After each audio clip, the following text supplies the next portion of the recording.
ventanas a otras comunidades. Aquí hay otro experto, que también ya ustedes lo vieron, que es Iván Gómez César. Él ahora, por ejemplo, está trabajando en una colonia que aparentemente no tenía nada de nuevo ni de barrio, pero poco a poco, si uno se pone a escarbar, descubre que sí es un barrio, que sí hay una fiesta, y que todavía llega a esa fiesta todos los años gente que fue expulsada del barrio hace 20 años y que ahora viven, pongamos, en Ecatepec, que sin embargo todos los años, en la fecha de la fiesta, regresan a su comunidad de origen. Entonces aquí tenemos un aspecto súper interesante de estudio de los pueblos, que es esto de los intercambios con otros lugares. Porque estudiar la fiesta de un pueblo no es solamente estudiar la fiesta en sí, qué sucede, quiénes se juntan, qué hacen, etc., sino quiénes están viviendo la fiesta y de dónde vienen quienes están llegando a la fiesta. Porque esto nos puede dar casos, una geografía metropolitana incluso más allá de la metrópoli, que resulta ser muy interesante para entender cómo es que esos pueblos siguen reproduciéndose y renovándose constantemente. Este es el último tipo de espacio, que son los conjuntos cerrados, ya sea de clase alta. Algunos de esos conjuntos cerrados de clase alta lo que hacen es, por ejemplo, los clásicos condominios horizontales de clase media, lo que hacen es únicamente ir a instalarse en las tierras de los pueblos. Y entonces tenemos que, como les decía, uno de los principales conflictos de los pueblos es lidiar con estos nuevos habitantes, muchos de los cuales tienden a vivir autosegregados, es decir, en una situación de que hacen sus propias reglas y de que ellos también ponen una pluma. Esto es un fraccionamiento residencial cerrado en Tlalpan, un auto, una caseta con un vigilante, un portón con una reja y también un vigilante. Ese es un tipo de espacio que a menudo lo encontramos en lo que era el territorio de los pueblos. Y para mucha gente de los pueblos, estos espacios no está claro que hayan pasado a ser otra cosa. Aquí está el tema del conflicto jurídico.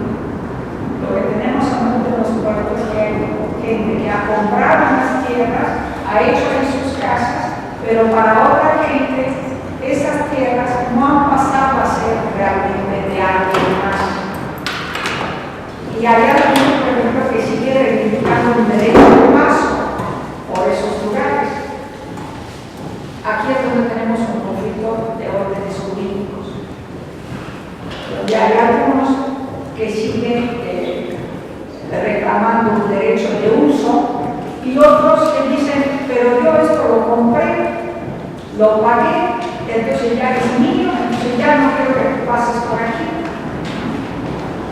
Y los demás dicen, no me importa si lo compraste, o bien lo compraste, pero tenías que estar enterado de que lo que hayas comprado estaba sujeto a usos colectivos. Entonces, ese es un conflicto muy típico que tenemos en torno a la organización y al funcionamiento del espacio en los pueblos. Es otro tipo de clásico condominio cerrado. Otro tipo de conjuntos cerrados, pero tipo conjunto urbano. También en algunos casos, inclusive Chalco, Valle del Chalco, en el oriente, tenemos esa difícil coexistencia entre pueblos y conjuntos urbanos, donde no viven personas de muy altos recursos, sino viven personas de sectores populares o medios en este tipo de vivienda. Que también en algunos casos tiende a cerrarse. Ya decir, bueno, aquí ya no pasas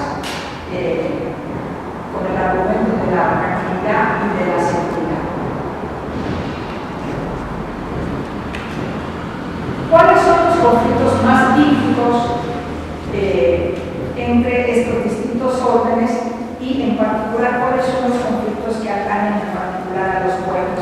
metrópoli.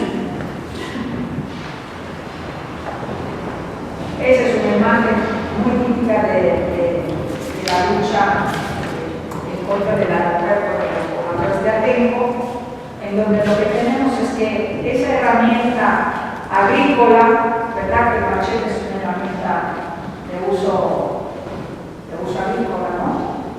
Pero es enarbolada como un arma de defensa en contra de la agresión.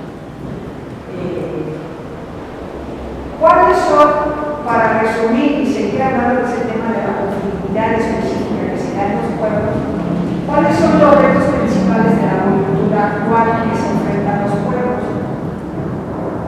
Primero, cómo preservar su autonomía, porque ya vimos que han sido muy capaces de preservar, pero es cada vez más difícil.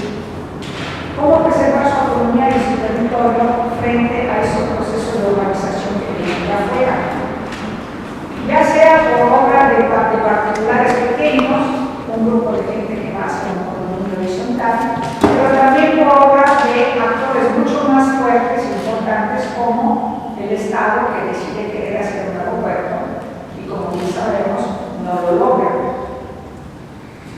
Otro reto que tienen es el tema de gestionar el espacio de proximidad, la diferencia cultural o étnica y la distancia y la desigualdad social con estos otros actores que llegan a instalarse en los pueblos y que empiezan a suscitar entonces una especie de mezcolanza y de conflictos entre los distintos órdenes urbanos. También otro reto es ciertos cambios en el orden político. ¿Ha habido o no ha habido un proceso de democratización a partir de las nuevas leyes de participación ciudadana y cómo estos nuevos procedimientos han entrado en conflicto o se han acoplado a los mecanismos más propios de los usos y costumbres? Otro reto muy importante, pero vamos a ver enseguida, es el tema de la incertidumbre en torno al orden espacial local. Era un poco el ejemplo que hacía antes, es decir, ¿cuáles son las reglas vigentes? ¿Valen más los usos y costumbres y el derecho de paso por esas tierras?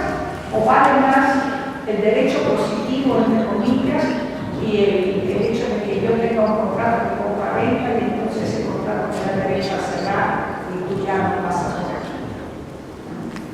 ¿Y quién va a dirimir esos conflictos? Y sobre todo, esa incertidumbre jurídica, que es muy característica de los conflictos socioespaciales en los pueblos, se enfrenta con algo que es muy propio de la manera como está organizado el espacio en nuestra metrópoli, que es el tema de que hay una manipulación constante, casi permanente, de las normas legales. Es decir, que pueden llegar actores poderosos o menos poderosos, pero que por la vía de la corrupción obtienen una reglamentación de los hombres. Y entonces, ¿qué hacen los demás frente a esa reglamentación que llega a favorecer a algunos a expensas de otros? Aquí tenemos, por una parte, un pedazo de milpa y por la otra, un cultivo de flores, de rosas, que era muy típico de las tierras de San Andrés Tocotepec. Cuando yo tomé esa foto, por lo menos que ya unos 10 años, San Andrés Tocotepec está en el Ajusco, que es uno de los pueblos del Ajusco. Cuando yo los estudié, creo que eran 9 pueblos, 8. No sé si están aumentando, porque este es un fenómeno también bien interesante, de que de repente se descubre que hay más pueblos de los que se creía que había. Y entonces, bueno, les presento un poco el caso que yo fui estudiando durante un tiempo, que es un conflicto que hubo entre algunos pobladores de San Andrés Tocotepec y un espacio que hoy en día